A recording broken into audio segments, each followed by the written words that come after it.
Dude, it's been a bit. That was a really shaky countdown, too. I'm just noticing. Yeah, your hand shaking or what? I went 5 to 2 to 1. I can't count. It's been a week.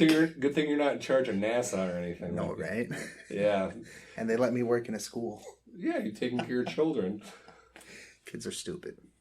Just going to throw that out there. I'm not going to argue with you on that. I mean, I think generally most people are. That's also fair. Yeah. It's been a minute. It has been. It's been a minute. I mean, and since the last time we got together, the world's practically erupted into war. Yeah. It's been hard to see. It's been. So, I mean, obviously, if anybody's listening to our little show and you got someone that lives in the Ukraine, our heart goes out to you. Absolutely. Yeah.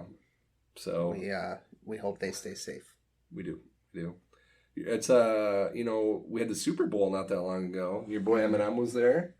And I think last I looked, he was the highest on the votes to get into the Rock and Roll Hall of Fame. That doesn't surprise me. I mean, I think he deserves to be in. Do we think it should be called the Rock and Roll Hall of Fame or just the Music Hall of Fame? I think it's more accurate to call it the Music Hall of Fame, especially at this point. I would agree with you on that. Because I'm like, Eminem's getting in the Rock and Roll Hall of Fame. I mean, he's not rock and roll. Well, and I think... I'm not saying exclude him. I'm just saying it doesn't sound right. And I think A Tribe Called Quest was also nominated this year, weren't they? Last time I looked, I don't think they were going to win. No, okay. Because they only do, I think, 5 or 6 people. Right. There were a lot of people on the list that I wanted to get in, like the New York Dolls. Dolly Parton was on it this year, wasn't she? Right. She was doing good for a minute there. Mm-hmm. The MC5, which kind of like an early punk rock, punk, and I mean literally rock music, band out of the Detroit, Michigan area. So I bet Eminem would know who they are. Oh, yeah. I'm pretty sure he's sampled them a few times. I wouldn't doubt that one. Yeah, I'm almost positive. Judas Priest was on there. And I really do I strongly feel Judas Priest should be in the Rock and Roll Hall of Fame. They had a pretty major impact on metal. Absolutely, yeah. So, I'll watch it. I'm looking forward to it. I don't really listen to Eminem that much, but like everyone else, I have definitely at some point in my life listened to Eminem a lot. I think everybody goes through that phase at some point or another. Yeah, back when I was as angry as he was. So thank goodness we're not there. Yeah. Do you think we should probably get to work? I feel like we're cutting corners and being a little lazy today. Yeah, I feel like we could get there. 2 trailer park girls go round the outside, round the outside, round the outside. Guess who's back? Back it's us. Again. Yeah, it's us. We're here.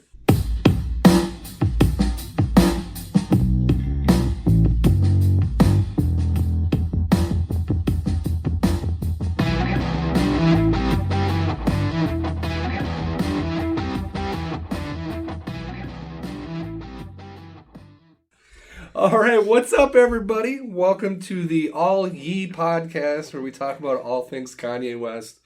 I'm James Dorn, and with me, as always, is the man who dresses flashier than Elton John in the 70s, the man who is into pina coladas but hates being caught in the rain, Aaron Rohde. Absolutely, the rain sucks. Yeah. But I got strong Church of Kanye vibes when you pulled that one out today.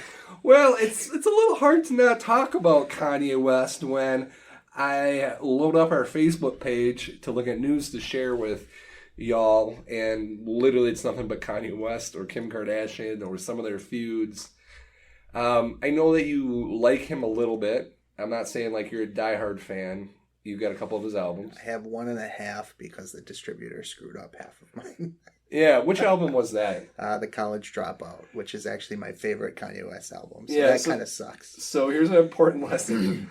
Keep your receipt, because the same thing has happened to me. If you remember from a previous episode when I bought the Tedeschi Trucks Band Layla album, and I kept getting duplicate copies of the record inside. Like I think it was 2 copies of the first LP and this 3 LP album. Mm-hmm.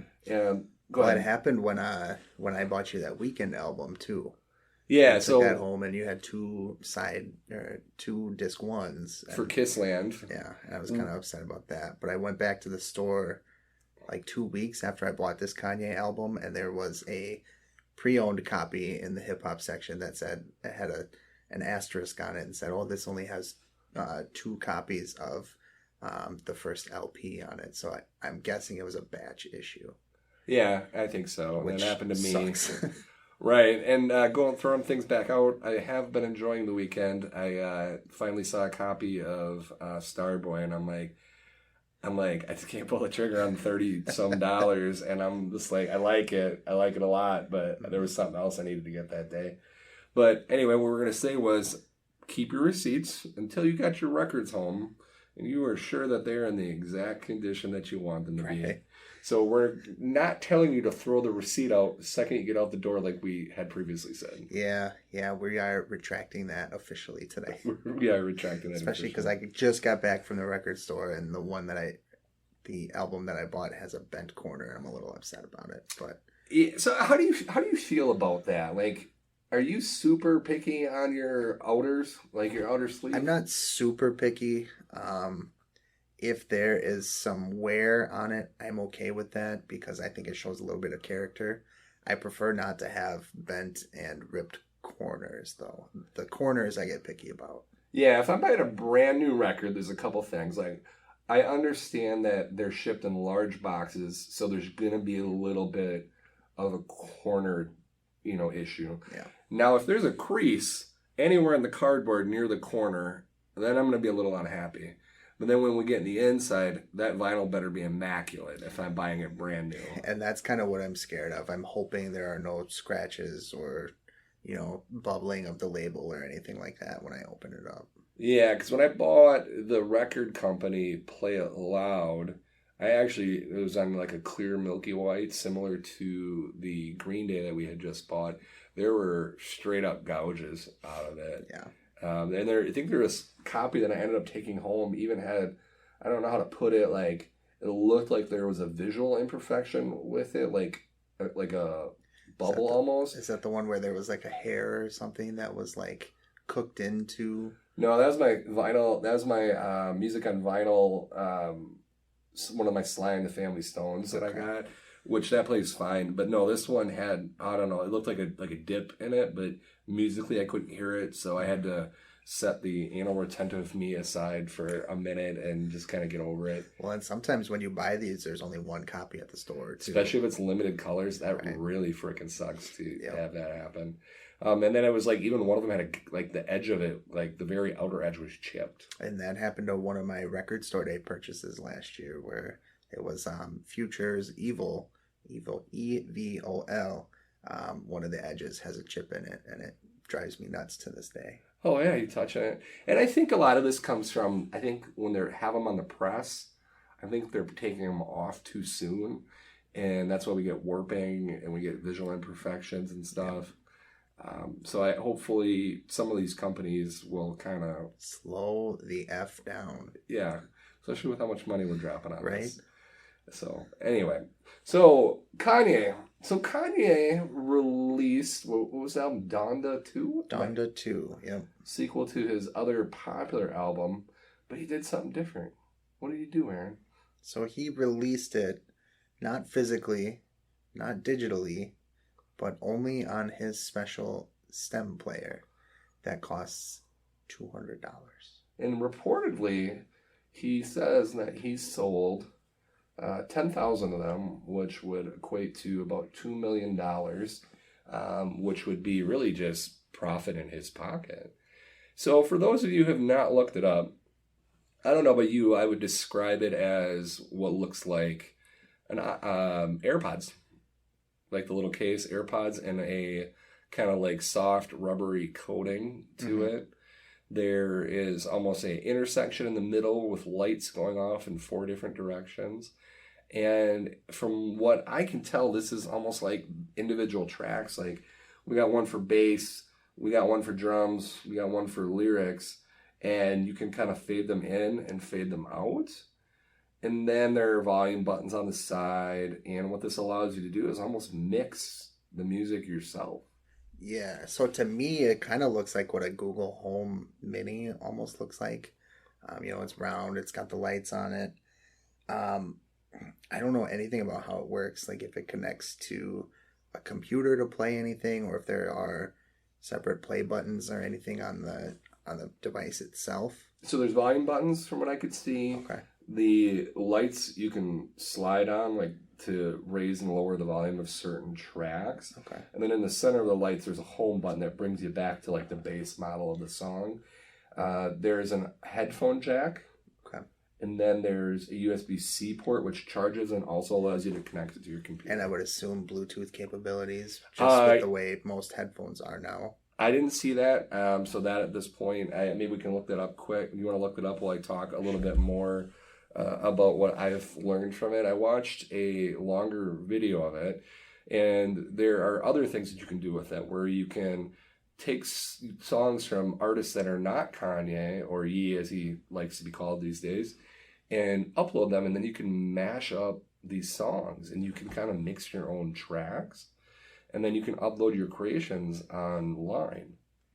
So it does say that it has Bluetooth capabilities, but there are a lot of people who have been Googling this question because there is an entire Reddit subthread of people asking the same question of how do I connect to headphones or anything like that. So maybe it's not very user-friendly at this point.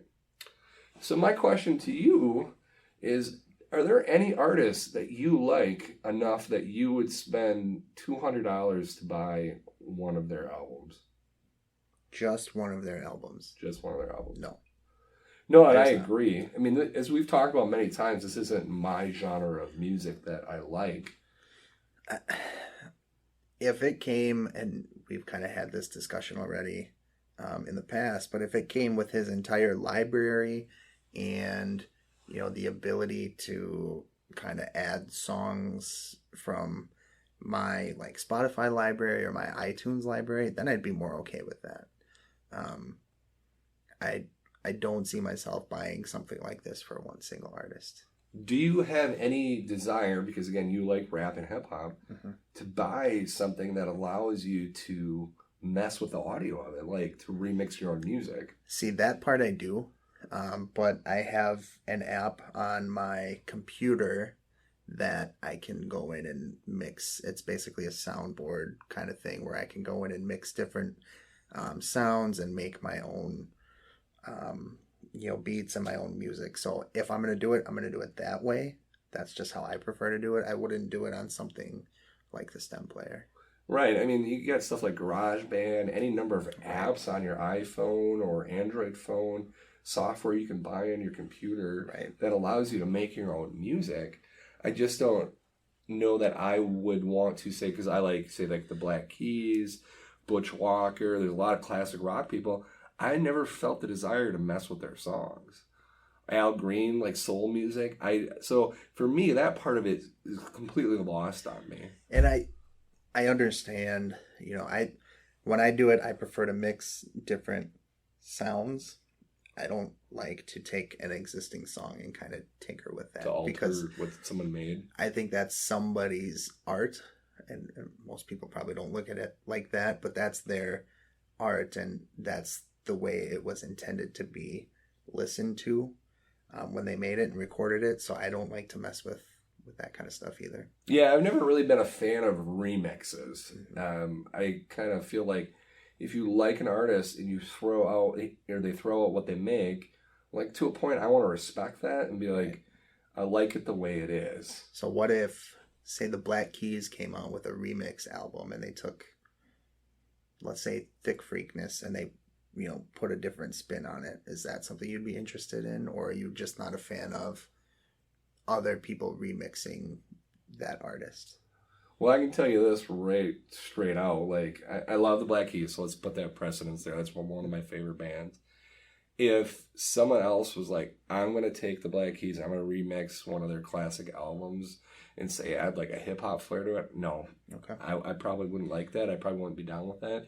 If they were going to re-record an album and kind of recut it, because to me that's kind of like when they cover like Junior Kimbrough songs, which they do a lot of. Yep. They're paying homage to these other people. Yep. So like if they're like, well, we want to take another crack and an alternate take of one of our albums, I could get behind that and at least respect it. Okay. But if someone's like, I'm going to add rapping to the middle of a Black Keys song, I'm like, I wouldn't be down with that. Well, The reason I ask is one of Nelly's favorite albums of mine actually is I think he called it the Dirty South remixes, but he took a bunch of his songs and did remix versions of them all and released it as an album. And I really enjoyed it. The other thing is I have 2 albums coming from England from a band called Punk Rock Factory, and they take a lot of Disney songs and just in general cartoon songs, like theme songs, like 80s cartoon themes. Yeah, and they re-record them in a punk version. Right. And that's one of my favorite groups that I listen to a lot, and I'm hoping they show up in the next couple of days here. Like anything, I think it's subjective. I mean, the beautiful thing about collecting, like we've said pretty much from episode 1, is we're never going to tell you how to collect. Right. We're going to never tell you what's cool and what's not cool. We're just posing one set of ideas to you, right. And even you and I don't always agree on stuff. For sure. But we respect each other's opinion on that. Except for Lizzo. So I had to get that one in there. So my wife proposed an idea at some point. She thought that it would be fun for Melissa to pick me an album and her to pick you one. And she said, would she pick me Lizzo or Cardi B? She said she would pick you Lizzo, and I kind of brushed it off, and I'm like, well, it better be something that you don't have, because if you do that, I can all but guarantee it's coming back to our house. So I actually saw that when I was at the store today, and I thought maybe I should get that for James. But then I looked in your Discogs and I saw you already had it. Yeah, Chelsea had that. Yeah. I'm gonna be real straight with you. Like, I don't hate Lizzo, like, but I would never go and buy it. Yeah, I think I might hate it. Well, I mean, there's people like her, Nicki Minaj, Doja Cat, Cardi B. Yeah, Cardi B. And, like, I hear them, and it's like, oh, I'm like, oh, God, this music's really good. Because it's essentially, like, either soul or classic music. Right. And then they kick into this part where they start rapping, or they start yelling something really loud, and it takes me out of it. I'm not going to lie. I don't hate Lizzo's song, Good as Hell. I don't hate that one. Parts of that song, I don't mind. And speaking as someone... It's catchy. My wife bought that album. I can tell you I've heard that album a lot. I feel so bad. Yeah, is that the one where they go, I wear my hair? Yes. Yeah, that part, I've heard it so much, I can't stand hearing that part anymore. And occasionally I catch myself just singing that part too. Yeah, well, again, that's all right. But the other thing I want to talk about the stem player, to me, when I saw this thing and I watched this review, it made me think this was something I would expect to maybe get like with a super deluxe version of an album. Like, buy the $200 vinyl version of Donda, get all this extra stuff, and a stem player with it. Right. The other thing I kind of equated to it is it's almost like a physical version of an NFT. Yeah. Except there are 10,000 of them out there. Oh, and I'm sure if I went on there and I could order one right now if I wanted to. Right. But I will tell you that website for that thing seemed really shady and cheap. It is super shady. I've been to it a couple times and it sketches me out every time. Right. So, Kanye, we know you listen. If you want to send us one, we'll do a review for you. Right. I apologize. E, if you're listening. One thing I wanted to suggest is maybe cheap upgrades where you can add more of your other songs to it. I think that would go a long way. Well, and to be fair, that may be in the works with like a software update or something where you can add the rest of Kanye's albums on there. Yeah, too. Knowing him though, I have a feeling he'll be like, all right, next album, Stem Player 2. God, I hope not. Yeah. I could see him doing it as like downloadable content. Yeah. And like a $10 add-on or something like that. Yeah, and what he said too was, on one of the articles I read, was he kind of wanted to take back control of his music.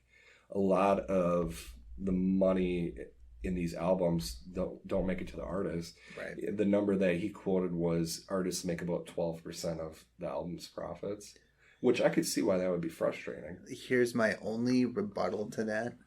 Is a lot of these artists don't seem to be hurting for money. Oh yeah, they get at the 12%. Tours, promotions. Right. I'm sure there's a lot of money in the backside that we don't. And there are. I mean, when when you go to a show, you see the artists. You don't see the mixers behind stage, and the producers and the people who may or may not have helped write lyrics and things like that. So, and oftentimes people who make rap, hip hop, pop music in general, but like some pop country, there's a team of people writing these songs. right. I'm not saying the artists shouldn't get more credit than they do. There is a team typically.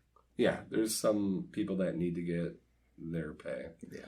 So what have you been thinking about Kanye's antics as of late? Kind of getting off subject. I think he's a little crazy. Yeah, I think he is. Putting it nicely. I think he is slowly becoming a Marvel villain. Yeah. I mean, there's been times where he's wearing masks and capes. And I gotta be honest with you, like, I'm not a huge Kim Kardashian fan, but he's being a little creepy with her. Yeah, there's so much with him that just doesn't necessarily sit right with me. He has a moniker now, E. Yeah. So that's like Doctor Doom kind of level stuff there. Well, and I still don't necessarily understand his gospel album either. I think we should do a review on that one. And I think it pains me that won gospel album of the year when it was released. I can't say I've paid much attention to the gospel charts. Oh my god! I only know that because it stood out and it like burned a little bit of my soul deep down when I read that. Right, and then his feud with Pete Davidson and essentially murdering him in a music video recently. Well, and I think Pete is very much the same person as Kanye at times. Yeah, I'm not a huge Pete Davidson fan, and I gotta be honest too. Like, I can't really fault Kanye too much because he's kind of doing the same thing Eminem did, right, with his ex. Yeah. Essentially, it's just his ex is Kim Kardashian and not some person that nobody knows, just knows their name. Right. Yeah. All right. So, other news: Record Store Day got announced. Yes. So it is going to be 2 days this year. We have April 23rd and June 18th. And it looked like June didn't have a ton of releases scheduled yet. Right. And I have a planned vacation to go to Nashville, so I actually am coming back on the 23rd.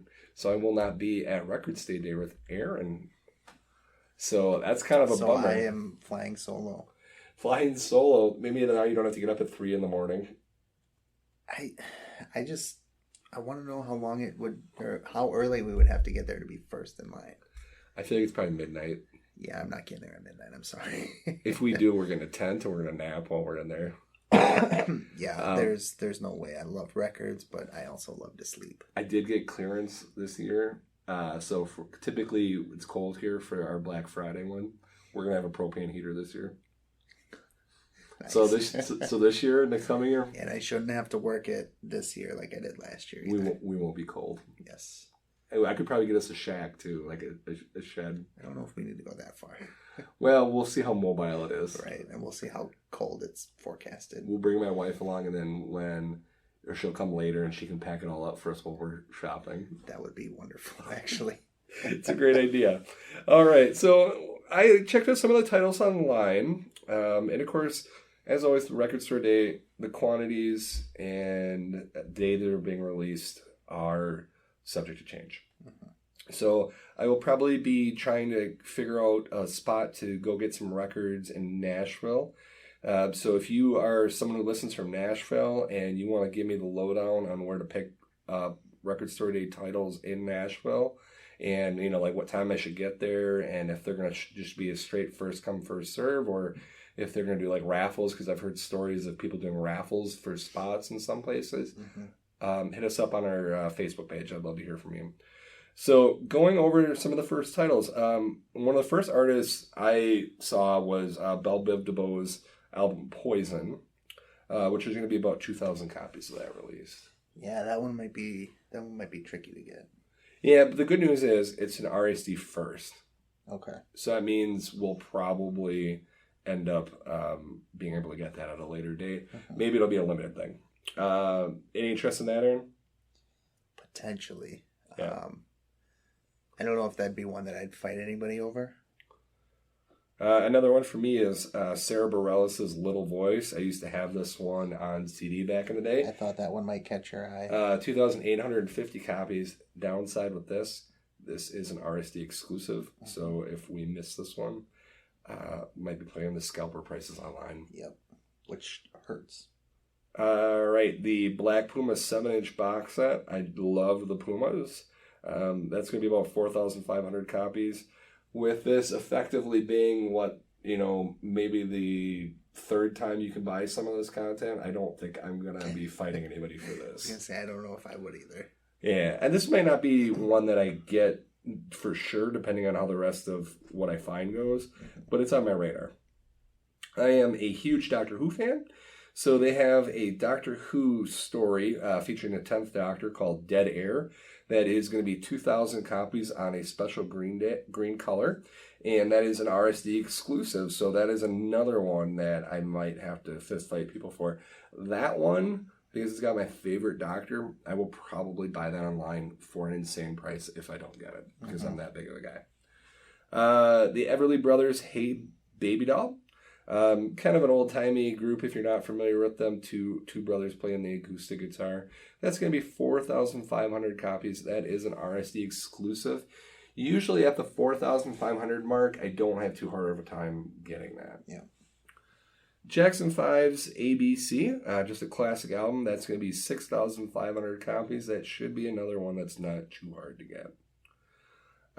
Duran Jones and the Indications, Power to the People. This might be one I don't get. This is a special, almost like test pressing version, because it's got real bare bones look to it. That's going to be 1,900 copies. And then Joss Stone's LP1 with only 1,500 copies. Those last two were exclusive, so those are going to be hard ones to get. What are you interested in there, homie? Just kind of going through the list for the second time now. The Jackson 5 one would be big for me. I think they had one at Black Friday last year, didn't they? I think it was originally scheduled to be there, and I think it got moved to this one. There's another future DS2 that I will probably be looking at. And potentially, and some of you rap fans may laugh at me for this one, but there's a Chief Keef, Sorry for the Wait, that I will probably be after as well. But that's just on my first look through here. And as always, there might be some that get added, some that get removed.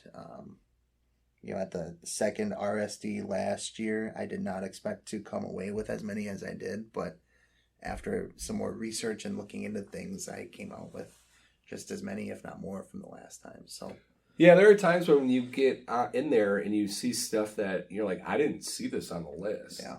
So I don't know if they weren't on there. The other thing I'd recommend is maybe pop on YouTube, because there are record stores as you get closer. We'll do unboxings of these and show you what they look like, because a lot of times these covers are subject to change. Right. So you got to know what you're looking for. Well, and that's always the hard thing, is the cover that they show in the picture is not typically what's there. So I almost lost out on the Swollen Members Greatest Hits because I literally couldn't read the cover in the store. And I ended up getting the last copy of it because I looked at it and I'm like, oh shit, that's one that I wanted. So if you're be on the lookout. Yeah, so grab and think about it, and then you can always put it back. That's the other thing, is just if you're questioning, grab it, think about it off to the side, and then if you don't want to, put it back. Absolutely. All right, so another big news with the show, we joined a group. Yes. So I was talking to my friend Steve, who we are still hoping to have on the show now that it's getting warmer. It's a guy who does backyard shows at his house with touring musicians. These small, intimate shows, and they're usually a lot of fun. I've been to one. Maybe I'll drag Aaron to one coming up. Yes. So he found that this local Appleton podcast group was having an event at McFleshman's, which is a bar around here, to promote one of their new beers. And it was called Pint with a Podcaster. And this led me to find that there was this group, and it's free to join. Mm-hmm. They do group negotiated advertising budgets where we can have the opportunity to make some money off of doing this for some commercial placements. They have all kinds of events. Like, they frequently have events at our local tech college where we can sit down and talk about tips on how to get better. Where we actually went to nursing school. Yep. A little fun fact. Across the street from it. We can meet with other people. We can teach each other tricks, talk about things. It seems like it's a good community. Sounds like a lot of them guest star on each other's shows too. Right. So there's a lot of opportunities. They showed me, the founder or one of the co-founders showed me a way to link all of our streaming platforms onto one link, so it's easy for people to find via Linktree. So that was super helpful. And then Aaron and I are kind of in the process of discussing where we want to take things from here as far as potentially getting some more advertising budget and working with this group. Yep. So it's a big step for the show for sure. And we hope to kind of dive into some more things that they have to offer in the near future here. Right. And maybe get to go at some of these events and meet some of our fellow podcasters in the area. Networking and yeah, share some audiences. And drink some beer. Yes. Because we always can't forget that. So if you want to check it out, check out AppletonPodcast.com. You can actually see our logo. We are listed as one of their official podcasts. Yes. So, Aaron, when you were in nursing school, and you don't got to say any names, did you have anybody that you just kind of hated talking to? Yes. Somebody that you just... A few. You had a couple. I think we're probably talking about the same person. Yeah. Almost feuds. Yeah. Now, granted, some of mine were with the teachers. Oh, mine too. Yeah. So anyway, our next topic, we're going to talk about famous musical feuds. Yes, for sure. So with these people, highly creative, highly talented people, sometimes emotions run kind of high. Egos get kind of big. Drugs get in the way. There's a lot of them to talk about, but we're not going to talk about all of them. Maybe we can revisit this later for some of the other ones. For sure. So what we're going to do is we're going to do some guided travel through some of these. I'll take the point, we'll talk about mine, and then we'll pause every now and then, and we'll kind of give feedback on our take on that situation. Yeah. So we'll trade off. So I'll do one first. So first one we're going to talk about is Jack White and the Black Keys. And I'm not going to lie, I don't know much about the Keys as a group either. Yeah, you just got that one record that I bought you. Mm-hmm. So Jack White's probably most notable for his time with the band The White Stripes, which was with him and his, I believe, ex-wife, Meg White. And then the Black Keys are Dan Auerbach, and then Patrick, I'm sorry if I'm pronouncing this incorrectly, I believe Carney is how you say his last name. Mm-hmm. So it's really two guys in one group and a guy and a girl in the other group making some music that sounds similar at points, and then they both center around like a piano theme. So White Stripes is a reference to the white part on a piano, and the Black Keys are a reference to the black part. Oh, that's kind of cool, actually. Yeah, I didn't realize that right away either. So the feud was fueled by comparisons of the two. White told a Rolling Stone in 2010, "I'm a lot more to do with Jay-Z than the Black Keys." Which I don't get that. That's awesome. Yeah. White barred Dan Auerbach, so the lead guitarist of the Black Keys, from recording at Third Man Studios, which is Jack's recording studio, which I believe this particular one's in Nashville, Tennessee. Mm-hmm. In 2013, during his divorce from Karen Ellison, some of Jack's private emails got leaked. One email in regards to his kids being sent to the same private school as Dan Auerbach's. So this is where I'm going to quote. "That's a possible 12 fucking years where I'm going to be sitting in kids' chairs next to that asshole with other people trying to lump us together. He gets another free rein to follow me around and copy me and push himself into my world," end quote. That's awesome. I don't know. You never know what you're going to hear out of some of these musicians' mouths either. Like, I've been through a divorce. Like, I get how emotions tend to ride high, but that's pretty aggressive over your kids going to the same school together. Yeah, it is. It's super aggressive and almost a little too far. Yeah, I read that and I'm like, oh, Oh, wow. Like, one, it's basically like saying that the Keys are just trying to rip them off every chance they get, and like they're trying to do it on purpose. Yeah. So, how do you think the Keys handled that? Not well, I'm guessing. Actually, to the contrary. So, Patrick Carney, the drummer and founding member of the Black Keys, in May of 2014, with Rolling Stone said, and I quote, "As fucked up as that shit is, that was a private conversation." That's actually probably the best way to handle that. Right, right. And then around the same time, White would say, "I'll hear TV commercials where the music's ripping off sounds of mine to the point I think it's me. Half the time it's the Black Keys." I think it was the same issue, actually, of Rolling Stone. I get where the frustration would stem from. I do. I don't know if I'd come out and say it like that. Well, I mean, the thing about it is like, the Black Keys took a lot of their inspiration from, like, Southern Delta blues and distortion. It's not like Jack White invented rock music or distorting their instruments. Well, and that's the thing is, music has been music for how long now? I mean, groups take influences from other groups, and they're going to incorporate the similar sounds and melodies and things like that. So I don't think this is anything new. Yeah.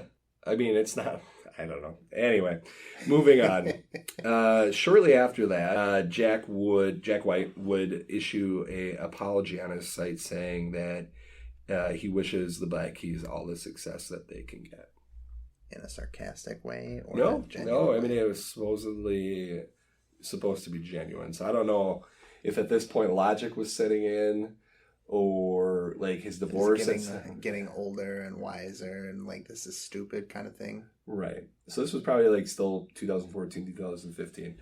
So you would think, oh man, this is starting to settle a little bit. Yeah. It's not.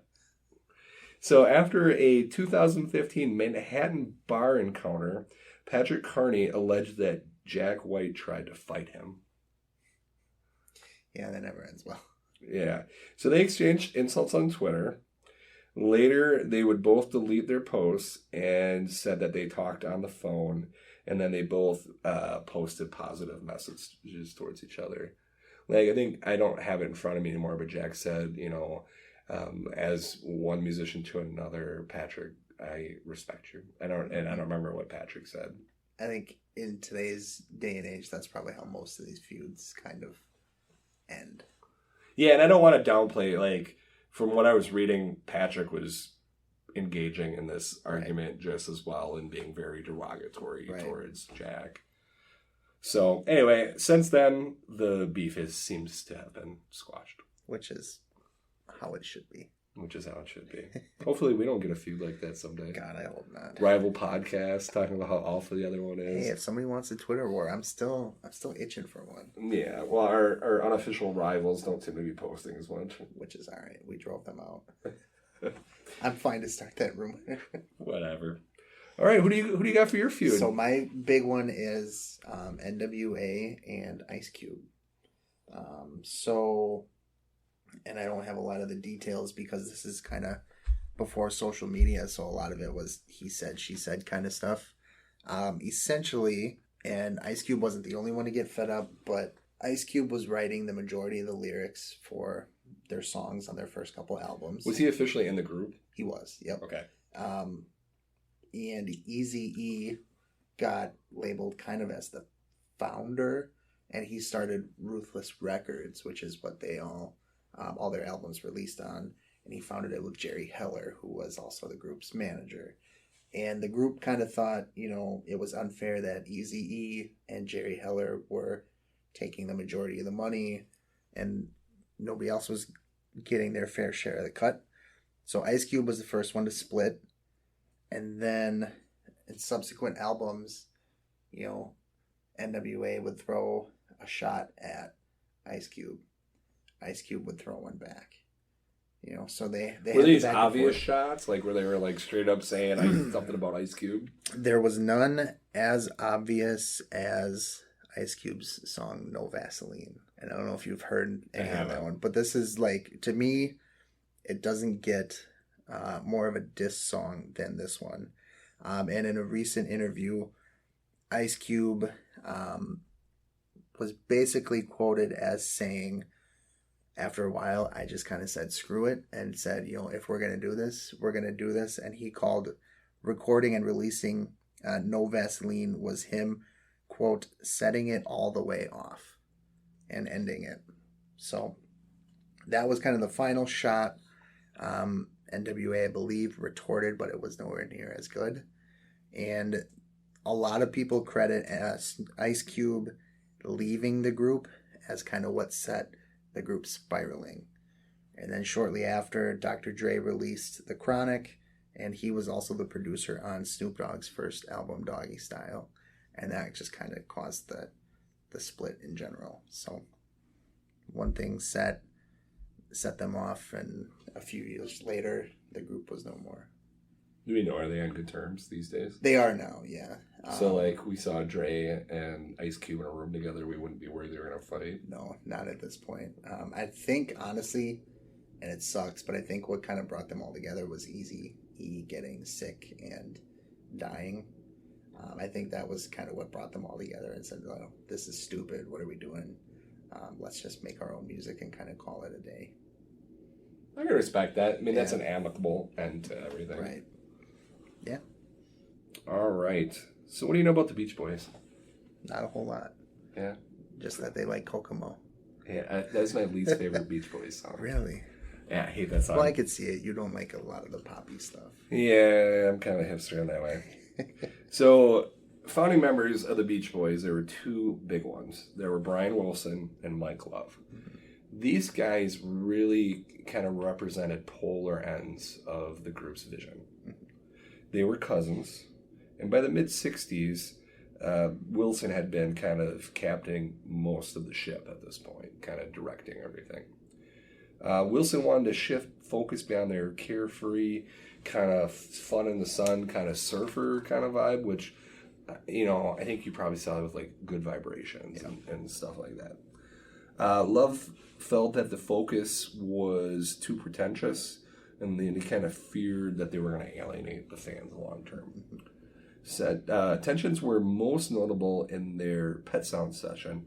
So if you ever look at any best of vinyl albums, albums that people say you should absolutely own on vinyl, Pet Sounds is in there. Pet Sounds is on there. So Love wasn't really a fan of Wilson augmenting their sound with large amounts of studio musicians with exotic instruments. So he was kind of changing their overall sound quite heavily at this point. Exotic, like ukulele exotic, or... I mean, if I had to sit down and look at it, I think we'd be talking about violins and stuff like that. And I'm sure there were probably some unusual ones that maybe I can't pick out with my ear. So I think at this point too, you got to kind of remember this was mid-'60s. This was very psychedelic at this point. That's true. This is probably we talking Beatles were heavy into drugs. They were doing their thing. So it was very appropriate for the time. It was reported that the resentment was so bad that Love intentionally took the vocals on most of the songs. Okay. Love would later say in 1992 that he hated some of the lyrics so much that he refused to sing them. How bad does it have to get? Right, that seems like it was probably pretty toxic. Honestly, listening to this, I'm thinking that this band is super toxic, and at this point, I would think they're not going to last long if it were back then. Right. So I don't know if it maybe not having social media kind of saved them to a point at this point. It probably did. Yeah. So the song, I Know There Is an Answer, had to be changed from its original title, which is Hang on Your Ego. Now, I don't know the logic behind that, but that was apparently one of the things that Mike Love took offense to. See, and that's just such a weird thing to feud over, too. Yeah, it's just strange. I don't get it, honestly. I mean, the clash over the band's direction would continue into their next project, which was to be titled Teenage Symphony to God. It was dubbed Smile. It was unfinished. It was to be 12 tracks. There were 50 hours of interchangeable sound fragments similar to the group's single Good Vibrations. It got shelved after a year of recording, and then a downscaled version was released in 1967 called Smiley Smile. Can you imagine working on something for a year just to really never release it in its true form? Oh, exactly. It was regarded as probably one of the most legendary unreleased albums in history. Mm-hmm. Now, over the last few decades, a few of the tracks have been released. Now, I'm not a Beach Boys expert, so I can't tell you which ones they are, but I'm sure you could probably find them. Mm-hmm. Wilson would later claim that Mike Love was disgusted by the project. Like, to me, when I hear that, I think this guy's probably sitting in the recording studio going like, this sucks, this is terrible, why do we gotta play this? Like, just complaining the entire time. And why not speak up a little sooner than, a year into it? How about you write some of your own music and then you bring it to the band and then the band decides as a group? Right. I don't know. All right. So, and then later, a series of court battles would kind of widen the rift. In the early 90s, Love sued Wilson, claiming he wasn't given enough songwriting credits for the majority of their songs. All comes back to the money, baby. It sounds like he didn't write any of it. Well, I mean, if he's complaining that much, I would question his contribution. Oh, my gosh. So the judge would actually side with Love, giving him credit on 35 of the band's songs, including many of their biggest hits. I guess you almost have to at that point. I mean, he was a founding member. He was there the whole time. I'm sure he probably was like, let's change this lyric here or something along that. So after bandmate Carl Wilson died in 1998, the band splintered into multiple opposing camps. They would all legally compete for the use of the name the Beach Boys. Ultimately, Love would win that fight and began leasing the name from the band's record label. God. I mean, that's just crazy. I don't know what kind of bad deal they signed that they didn't own the name of the band. Right. I mean, that sounds like some CCR level. Yeah, like somebody or Taylor Swift even. Yeah. Somebody took advantage of them somewhere along the line. I agree. In 2012, for the band's 50th anniversary, the surviving members buried the hatchet enough to record a new album and tour. Was it any good? I can honestly say I don't think I ever listened to it. Later that year, it was revealed the tour would finish with Love and not Wilson. So it's still going. And then in 2017, Wilson told Rolling Stone the band may get together again, but it wouldn't be with him. Well, at least he kind of knows that I'm not doing this anymore. He's like, I'm done. Yeah. And I think he's like 79 at this point. Right, I was going to say they're getting up there. Yeah. I see, the bulk of my memory from the childhood was probably like the Mike Love Kokomo era. Mm-hmm. And I remember having to sing that in school, and I just hated it. Hated it so bad. When I think Beach Boys, that's what I think, is the Kokomo era. Yeah. There's not a lot of songs I hate, but I hate Kokomo. That's awesome. All right, that's all I got for the Beach Boys. So my next one also kind of has a did they write the lyrics kind of vibe to it. So Drake and Meek Mill. Now, I like both of these artists. Drake is definitely the more well-known of the two. Yeah, I don't know who Meek Mill is. So essentially what happened is Meek Mill tweeted that Drake has a ghostwriter who writes a lot of his lyrics. I don't have the exact tweet in front of me, but in the the old school rap days, having somebody else write your lyrics was a big no-no, and I don't know how the rap game is now. But I thought you were in the rap game. I wish I was in the rap game. So Charged Up was the first diss track released by Drake. And 4 days later, he released a song called Back to Back, which essentially the line goes, I waited 4 days, where y'all at? So he got no response from Meek Mill in those 4 days, so he recorded another song. So shortly after that, Meek Mill came back with a song called Wanna Know, which I have not listened to, but it was essentially too late. Meek Mill had been kind of destroyed by this. Drake went off. 4 years later, Meek Mill released a song. And guess who it featured? Drake.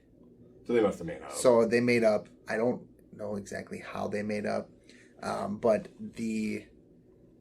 there was a person who kind of was labeled as Drake's ghostwriter. I'm trying to find the name here. Quentin Miller is the guy that they thought and claimed was writing all of Drake's raps. And I've heard Drake try to freestyle. It's not good. So there might be some truth to it. Wouldn't surprise me. And we talked earlier about how, it oftentimes takes a team to write a song and an album. So, are you a big Drake fan? I am a Drake fan. I don't know about a big Drake fan. Would that diminish him for you? No.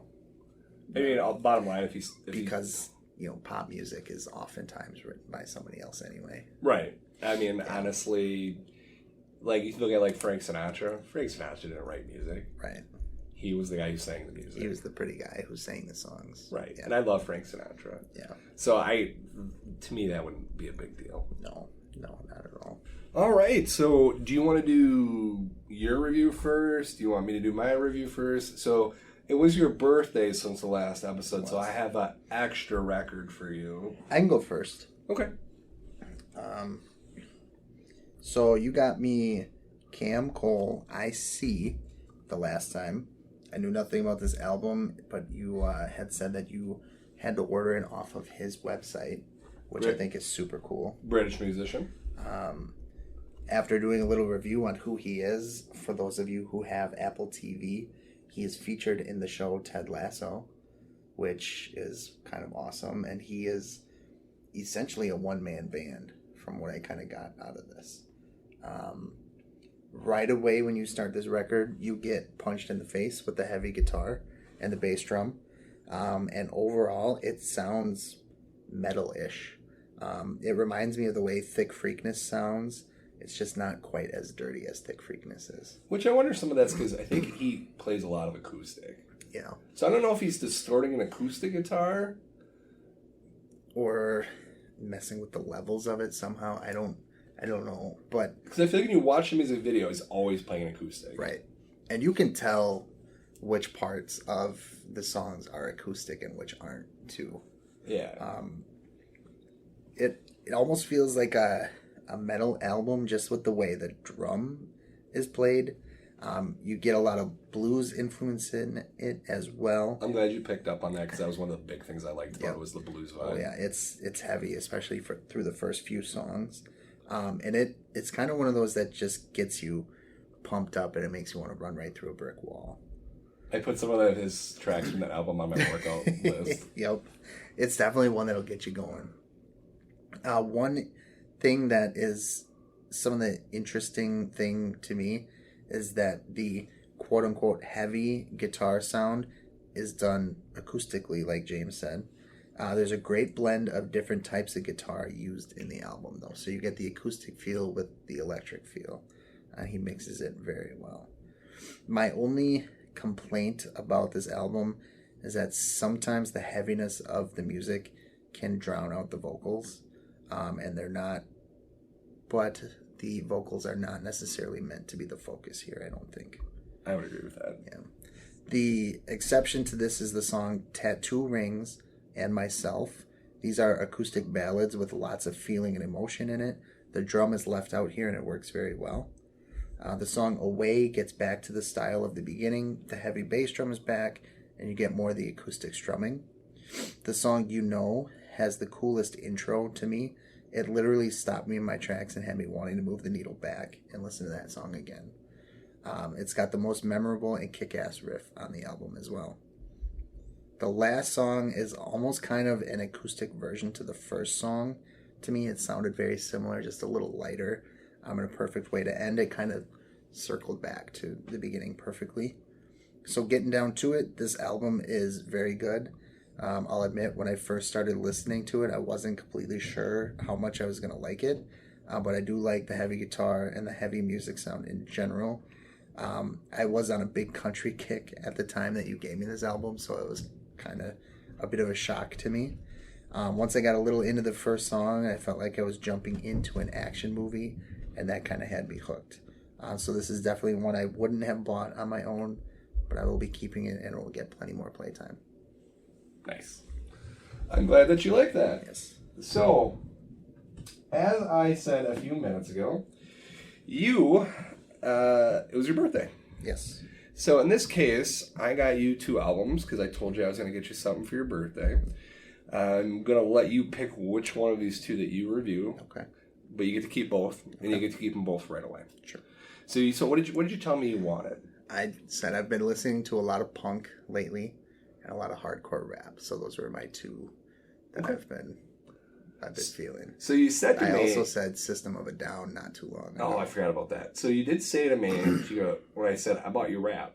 And this is the first time I've ever bought you rap. Yes. And that's hard because it's like I'm coming into your house and I'm picking out something. Right. So my guesses for that were either Feuds or Wu-Tang. Those were my 2 that I was kind of thinking that you might get for me. And guess what? You're wrong. Oh, well, that's fair. All right. So first one here. Is it Kanye? No. It's Dawn to 2. I got you a stem player. No, I'll let you tell. It's lit. Place in the Sun. I actually looked at this one. I don't know anything about it, but... So this kind of came out in a time period where I want to say it was early high school for me. It even says, what does that label on the very front say? Like the red label. Special anniversary edition on white vinyl. The most karaoke broadcasted and covered rock song of the past 2 decades. The multi-platinum My Own Worst Enemy. Right, which that song I expect you're going to know. Right. So I saw that at the store a while back, and I was considering buying it, and it's the last copy, so this is probably one of those ones where I'm like going to look for it. I'm going to look for it for a while. And I listened to the rest of the album like a couple weeks ago, and I was like, this is a really good album.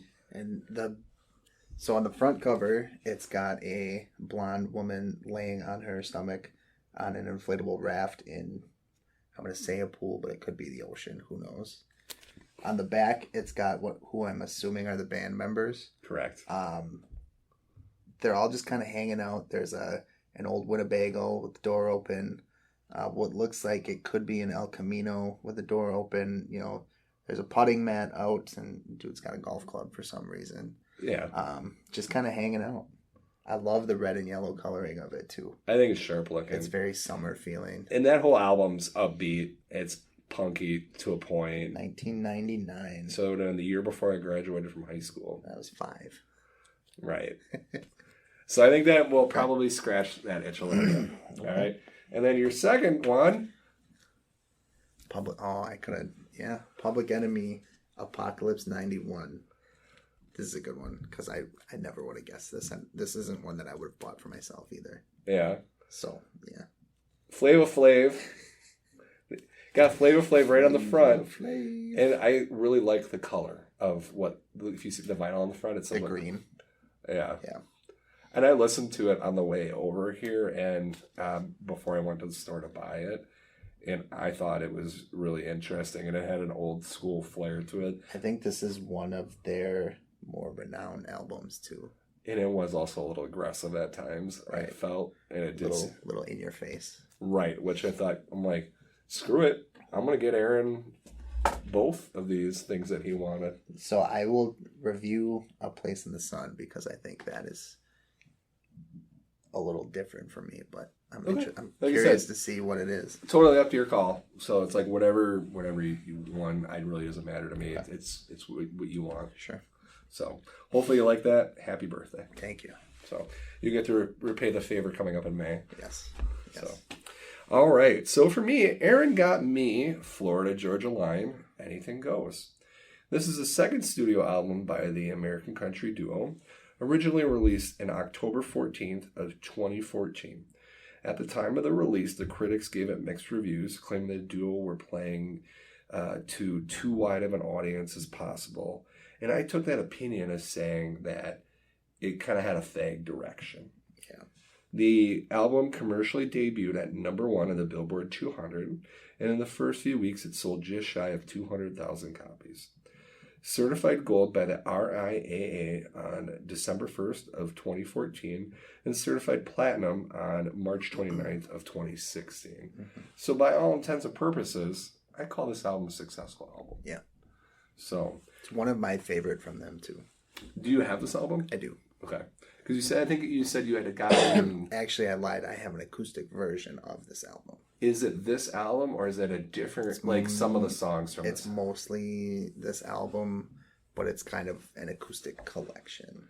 So let me ask you this before I get into this. Is that acoustic album, is it just them, or is it minimal? It's minimal, yeah. Okay. We'll talk about that in a minute. So anyone who's listened to the podcast in the past, when I talk about country music, like when I did the Luke Combs album, this pop country is not really my genre. Right. In fact, I spent many years actively speaking out against this genre of music. So when I listen to country music nowadays, it's typically going to be old school stuff like Johnny Cash, Waylon Jennings, like that type of stuff. And then on the other end, it's going to be really modern stuff with Spotify labels as alt country. Yep. Sturgill Simpson, Margot Price, like I gave Aaron the other day. So let's break down modern country music for a second. So, and I've said this in the past, I don't know if I've said it on here, but I think modern pop country music is essentially classic rock music. Yep. So if you take rock out of the equation, you strip away the vocal style and a lot of the background effects, like we're talking like banjos, slide guitar, the twang effect that we often hear. The guitar solos are similar, the bass lines are similar, the drum lines are similar.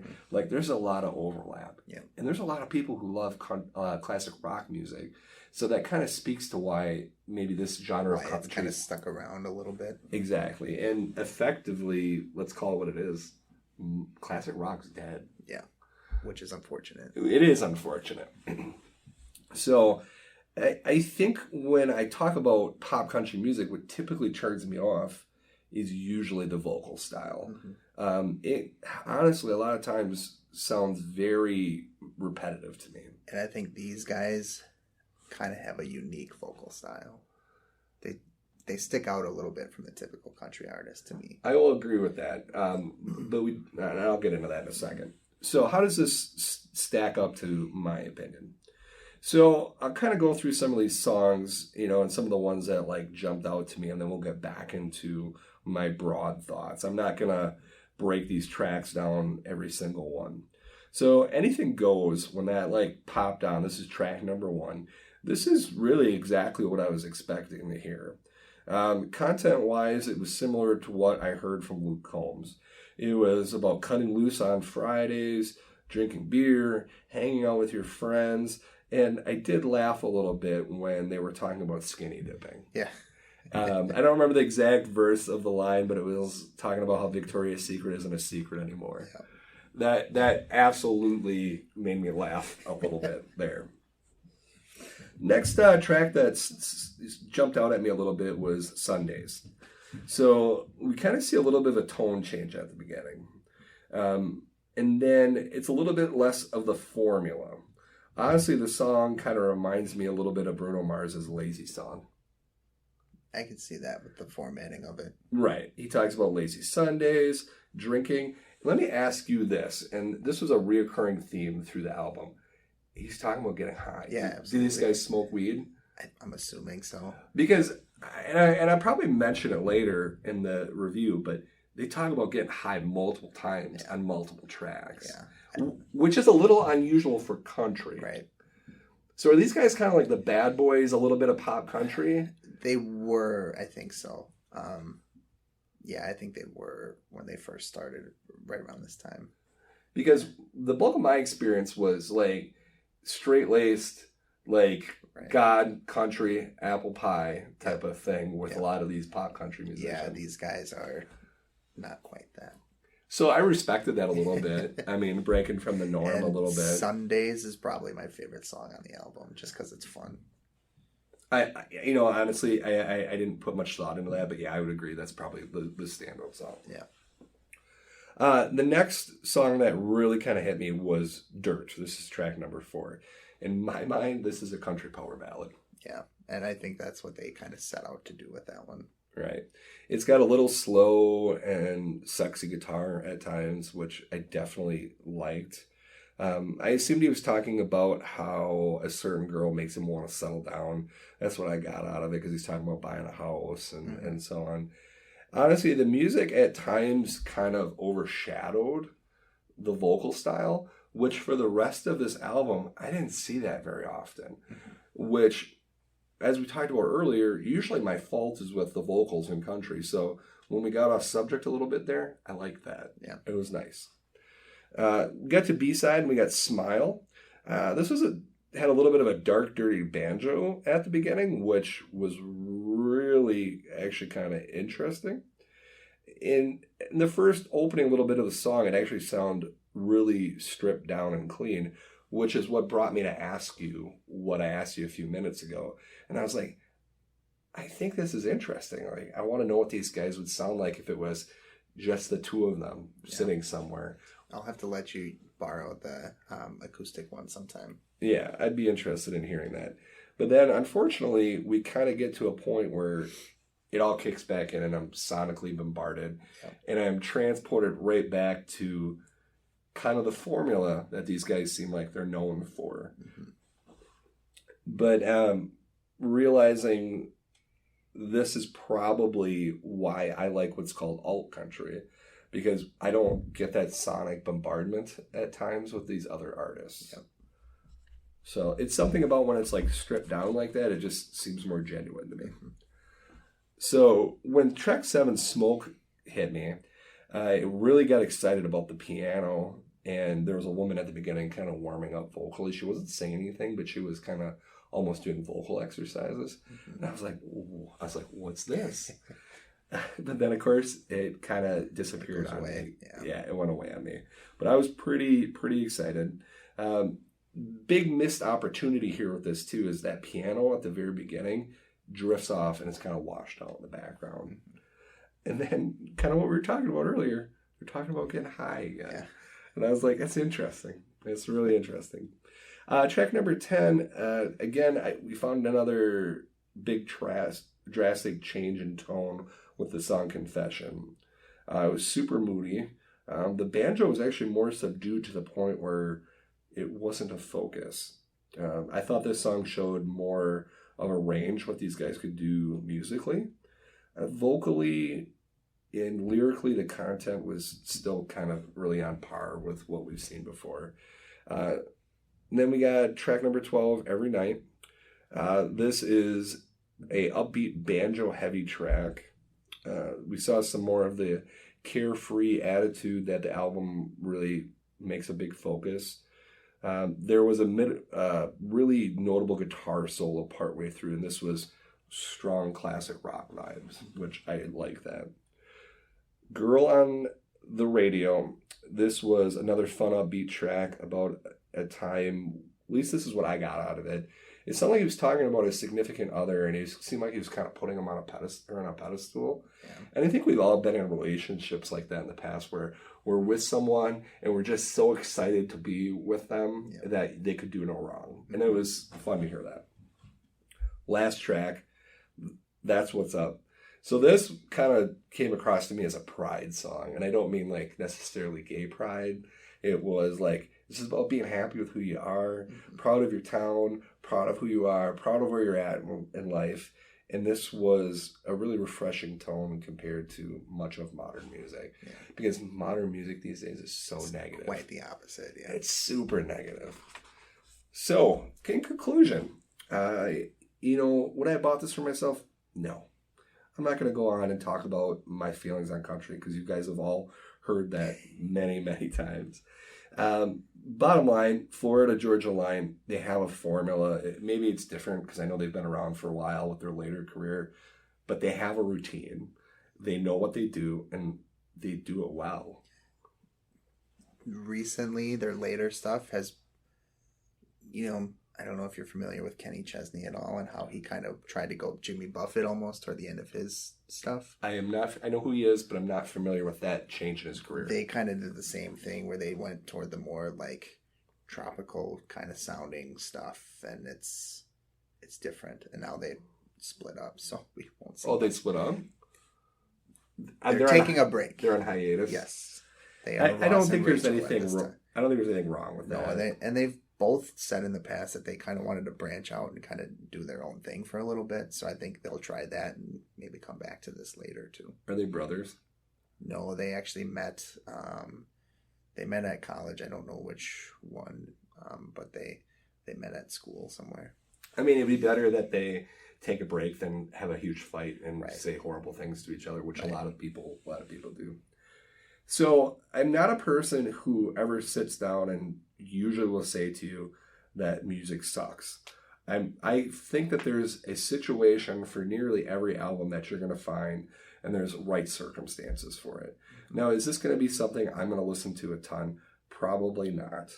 But if you're looking for a lighthearted album where you're going to find something just fun to put on, something to have while you're, got people over, or something to play while you're outside grilling out, this is a great album for that. Or if you're someone who likes pop country and you don't know what to pick, you're not going to be disappointed with this album. It's a solid album. It's well put together. At no point did I feel like they lost their vision or direction. The only thing I would have liked to have seen with them is maybe show a little bit more of their range. Yeah, which is fair. So, anyway. I was nervous with that one, I'm not going to lie. Why is that? Did you think I was going to throw it at you? Yeah, a little bit. Yeah. So you said today that you were feeling something not super poppy. So not poppy, but also not heavy as hell. Right. So I was kind of thinking back on different things that you've given me that didn't sound poppy at all. And I thought Neutral Milk Hotel. Isn't it? So that's what I've got for you. Oh, is this their other album? It is. I'm going to be straight with you. I've never listened to this. Okay, good. I know I knew you didn't have it, and I saw it every time I go there. That album kind of, the first one, kind of the one that you got me, kind of stares me in the face. And so I flipped through and I found this one in there. I'm like, okay, we'll try this. I walked past this and I'm like, I really, really love that album. I should get this. And then I'd always find something else or make some excuse for myself. Yeah. So, no, I mean, it's interesting because in the grand scheme of things, Neutral Milk Hotel was kind of a blip in music. Right. They're like the people who know that it's good know it's good. Right. But I this is not something I invest in. They almost have a bit of a cult following. That's kind of what I've gathered. Kind of like I feel like the Pixies. I don't know if you've ever listened to the Pixies. Yep. So looks to me, I got like almost like a vibe of a classic circus, but it looks like there's like several merry-go-rounds, maybe not merry-go-rounds, but also round buildings. Mm-hmm. They're all brightly colored. Then in the background, there's some buildings. This looks almost like 50s-ish, these photos to me, but it also looks kind of either European or like New York. Mm-hmm. A lot of yellow. The back has absolutely 0 track listings. Which is a good sign. That to me, that's like a bold statement. It's like, if you're buying this album, you're not buying it because you want to try something new. You know what you're getting. Right. Yeah. So I figured we would try that one for you this time. Sounds good. All right. So that's all we got for you guys today. Yeah. We'll try to be back on the horse now and kind of get a little more of a regular schedule here. Right. Yeah. Thanks for hanging out. Have a good night. Good weekend. You too. But most importantly, you need to remember, there's always more vinyl. There's always more vinyl.